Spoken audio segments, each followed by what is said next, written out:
কাউকে পেয়ে যদি আমাকে ভুলে যাও, আমার কোনো কষ্ট হবে না, কারণ জানতে পারলাম আমি তোমার যোগ্য ছিলাম না।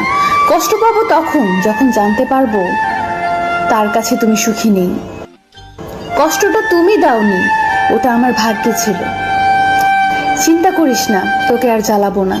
তোর ইচ্ছে হলে কথা বলিস। আজ হয়তো সময়টা খারাপ, কিন্তু সারা জীবন থাকবে না। তবে আজ যাদের চিনে নিলাম তাদের সারা জীবন মনে থাকবে। আমাকে আর খুঁজে পাবে না, কারণ আমি তোমার অবহেলার মাঝে হারিয়ে গেছি। মন খারাপ যতই হোক কাউকে বুঝতে দেই না, কারণ আমার জন্য অন্যের মন খারাপ হোক তা আমি কখনোই চাই না।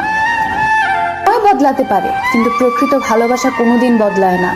হাজার ঝগড়ার পরেও সেই ভালোবাসা টিকে থাকে। পৃথিবীতে কিছু স্বার্থপর মানুষ আছে যারা নতুন কাউকে পেয়ে পুরানো মানুষকে ভুলে যায়। যে ধোঁকা দেয় সে চালাক হতে পারে, তবে যে ধোঁকা খায় সে বোকা নয়, সে বিশ্বাসী। কিছু কিছু সময় নিজের চাওয়া পাওয়াগুলোকে বিসর্জন দিতে হয় বাবা মায়ের সুখের জন্য।